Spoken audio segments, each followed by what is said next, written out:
नमस्कार। आज हम अपने YouTube चैनल पर एक मन की बात लेकर के आए हैं। देखिए, संसार में जो भी मिलेंगे वो या तो आपका बड़ाई करेगा या बुराई करेगा। मतलब एक ऐसा होगा जो आपकी प्रशंसा करेगा और दूसरा जो आपकी निंदा करेगा। तो दोनों से सावधान रहने की ज़रूरत है। जो प्रशंसा कर रहा है तो आप समझ सकते हैं कि कोई फ्री में प्रशंसा करने की चीज़ नहीं है। जरूर आपसे किसी प्रकार का उसे लाभ लेना हो। अगर कोई आपकी प्रशंसा कर रहा है आपके सामने में, मतलब समझिए आपसे उसको लाभ लेना है। और अगर कोई आपकी निंदा कर रहा है तो इसका मतलब ये है कि आपके जो पहुंच है, आपकी जो प्रसिद्धि है, इससे वो अगला आदमी जलन महसूस कर रहा है। उसको लग रहा है कि हमसे आगे क्यों है, इसलिए वो आपकी निंदा कर रहा है। तो आप प्रशंसा करने वाले से ज़्यादा अच्छा निंदा करने वाले हैं। क्योंकि अगर कोई निंदा करेगा तो आपको भय रहेगा, मन में डर रहेगा कि वो निंदा करने वाला एक व्यक्ति है, कहीं हमारा पाँव फिसल ना जाए तो हम और गलती करने से बच सकते हैं। जैसे हमें एक कथा याद आ गई कि एक व्यक्ति शराब पी करके कीचड़ में गिरा हुआ था। एक सज्जन पढ़ा लिखा अच्छा व्यक्ति उसे कुएं से उठा दिया। कहा, रे भाई, क्यों शराब पीते हो, कीचड़ में गिर गए हो।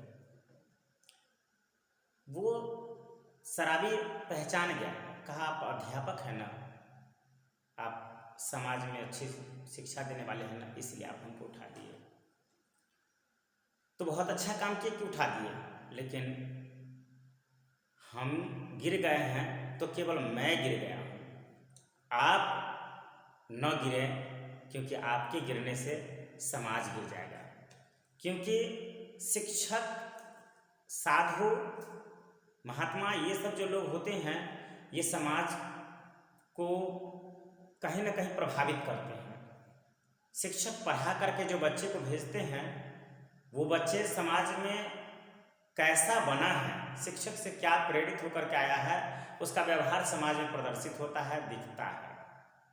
और साधु या जो कथावाचक होते हैं, प्रवचन करने वाले होते हैं, उन्होंने जो कहा उससे जो लोग सीखता है उसका आचरण, उसका स्वभाव, उसका विचार वैसे ही होता है। तो जो कथावाचक होते हैं, जो धर्म का ज्ञान देने वाले होते हैं, उनको लोग गुरु कहते हैं। और जो शिक्षा देने वाले होते हैं उनको शिक्षक कहते हैं। पहले शिक्षा देने वाले और धर्म का ज्ञान देने वाले एक ही होते थे, तो गुरु शब्द आता था।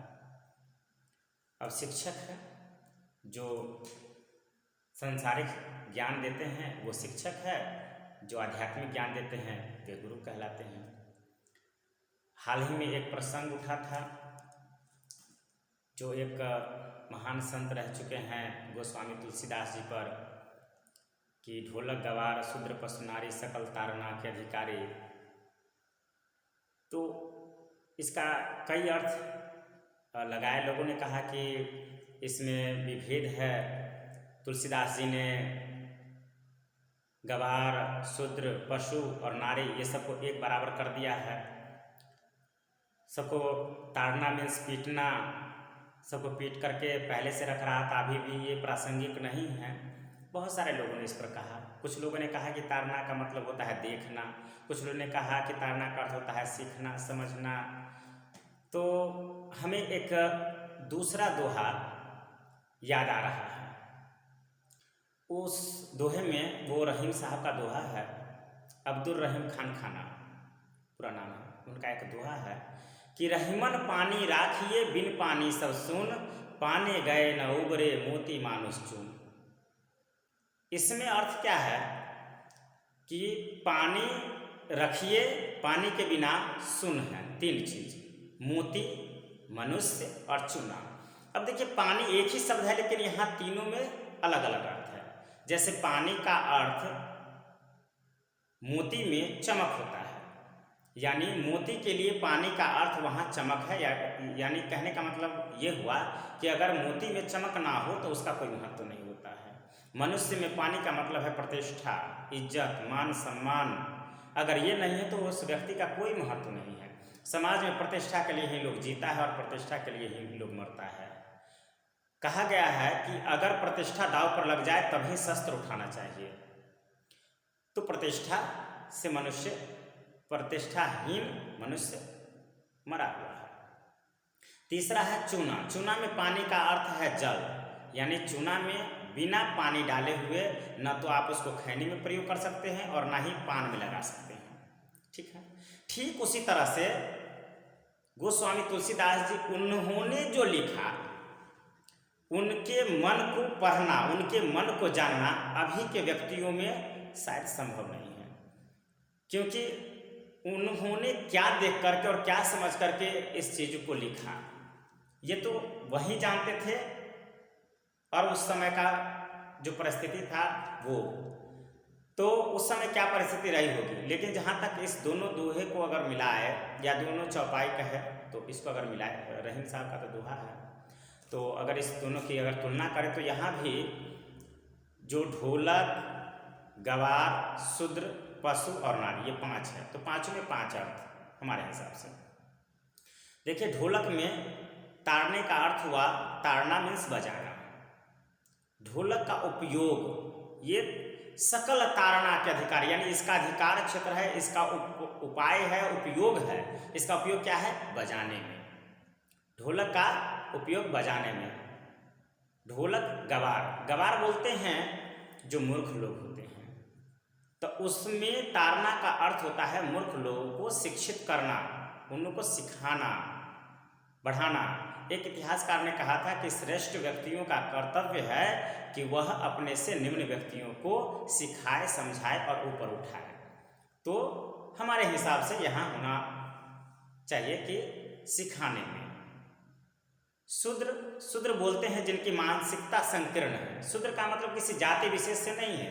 गोस्वामी तुलसीदास जी ने ये वर्णन नहीं किया है, ये बताया नहीं कि शूद्र में कौन कौन से जाति को रखा गया है। अभी तो बहुत सारी जातियां बना दी गई है, तो ये सब नहीं है। शूद्र जिनकी संकीर्ण मानसिकता है, चाहे वो किसी भी परिवार में जन्म लिए हो, जिनकी मानसिकता निम्न है, छोटी है, जिनका सोच नकारात्मक है, वह शूद्र है हमारे हिसाब से। तो जो शूद्र है, जो नीची सोच वाले हैं, उनमें सकारात्मक ऊर्जा का संचार करना। तारने का अर्थ है उसका कल्याण करना। जो नीची सोच वाले व्यक्ति है, कहते हैं कि 3 पर दया करनी चाहिए, भूखे, बालक और स्त्री पर। तो यहाँ जो शूद्र है, जो संकीर्ण मानसिकता वाले व्यक्ति है, उनके दिमाग कम सोचते हैं, तो उनके उन कम सोचने वाले दिमाग पर लेकर के गुस्सा नहीं करना चाहिए, बल्कि उनको उनका कल्याण करना चाहिए, उनको बताना चाहिए, समझाना चाहिए। ठीक है, ताकि वो ऐसे गलती ना करे और अच्छे पॉजिटिव एनर्जी में आए। तो कहने का मतलब है सकारात्मक ऊर्जा का विकास करना। पशु का मतलब क्या होता है? पशु भी प्यार के भूखे होते हैं, यानी ढोलक, गवार, शूद्र और पशु। पशु क्या है? अभी देखिए, हम क्या करते हैं, कुछ पशुओं को पालतू बनाते हैं। पालतू क्यों बनाते हैं? इसलिए बनाते हैं पालतू, ताकि हम उनसे फायदा ले सकें। तो कहने का मतलब यह है कि केवल फायदे के लिए पशु को पालतू न बनाएं। पशु भी हम लोगों की तरह सजीव है, उनमें भी प्राण है, तो उनका भी केयर करना चाहिए, उनका भी प्रवाह करना चाहिए, उनका भी ध्यान रखना चाहिए। यानी सकल तारना, वह भी हम लोग के देख रेख के अधिकारी है कि हम लोग उनका देखभाल करें, उनके विभिन्न चीज़ों का ध्यान रखें कि उनको भी आवश्यकताएं होती होगी। और स्त्री, देखिए, स्त्री को तो सबसे ऊंचा दर्जा दिया गया है। जगजननी जगदम्बा जो है, उनको कोई भी देवी देवता हो, उस सबसे ऊपर माना गया है। तो सनातन धर्म में स्त्रियों का मान सम्मान बहुत है, इसलिए तुलसीदास जी पर ये लांछना लगाना कि उन्होंने स्त्री का अपमान किया है, शायद अच्छा नहीं होगा। हम लोग नहीं समझ पा रहे हैं। देखिए, जिनके पास जितना ज्ञान है बस उतना ही वो बोल पाते हैं, उतना ही समझ पाते हैं, लेकिन उनके ज्ञान की तुलना हम अपने ज्ञान से कर लेते हैं, ये संभव नहीं है, अच्छा भी नहीं है। वैसे महान संत, अगर आप आज उनकी तुलना आप कर रहे हैं अपने आप से और आप उनके कहे हुए चीज़ों पर तर्क कर रहे हैं, तो आप एक रामायण तो उन्होंने जो रामचरितमानस लिख दिया, अब छोटा पोथा नहीं लिख पाएंगे अपने जीवन में, नहीं लिख पा रहे हैं लोग और नहीं उस तरह के बना पा रहे हैं। तो स्त्री का मतलब जो यहाँ है सकल तारणा के अधिकारी, तो स्त्री में तारणा का मतलब है रक्षा करना, यानी स्त्रियों की रक्षा की जानी चाहिए। स्त्री, बालक, ये सब रक्षा करने के। पिछले दिनों हम एक वीडियो देखे थे जिसमें एक छोटा सा बच्चा घर से बाहर निकला हुआ है, 4-5 कुत्ते उसको नोच नोच करके खा गया है, कोई नहीं देखा है, यानी उसकी रक्षा करने की जरूरत है। उसी तरह से स्त्री, देखिए जब स्त्री घर में रहती है, कहा जाता है, शास्त्र में वर्णित है कि स्त्रियों को किसी न किसी पुरुष के साथ रहना चाहिए, यानी उसकी रक्षा की जानी चाहिए। किससे रक्षा करनी चाहिए भाई? हम खुद ही पुरुष है तो हमसे ही रक्षा उनकी होनी चाहिए, क्योंकि हम अपने को तो समझते हैं कि हमारे स्त्री हमारे लिए आदरणीय हैं। नारी यस्तु पूज्यन्ते रमन्ते तत्र देवता, हम अपने लिए तो सोचते लेकिन दूसरे के लिए नहीं सोचते, इसलिए उनकी रक्षा की जानी चाहिए। तो तुलसीदास जी के इन लाइन को हम इस तरह से समझ सकते हैं, उनके जो कथन हैं या उनका जो चौपाई है उनको हम ऐसे समझ सकते हैं, और इसको सकारात्मक रूप से बांटिए। लोगों में जो पुराने लोग कहे गए हैं उनको सकारात्मक तरीके से हमें प्रचार करना चाहिए ताकि उसका पॉजिटिव लोगों में जाए। नकारात्मक ऊर्जा अगर हम बांट रहे हैं लोगों में तो कहीं ना कहीं हम नकारात्मक सोच लोगों की विकसित कर रहे हैं। समाज में गलत सोच का मतलब क्या कहते हैं कि गलत सोच को बढ़ावा देना, ये गलत बात है।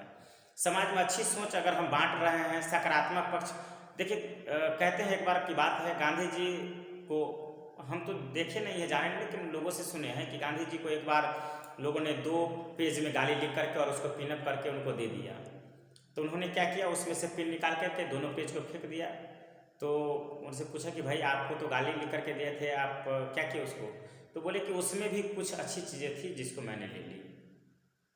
तो हमारा इस कहने का तात्पर्य ये है कि जो गलत चीज़ भी है उसमें भी अच्छी चीज़ें हैं, तो अच्छी चीज़ों को आप ग्रहण कीजिए। जो आपको लगे कि ये अच्छी चीज़ें नहीं है उसको आप ग्रहण नहीं कीजिए।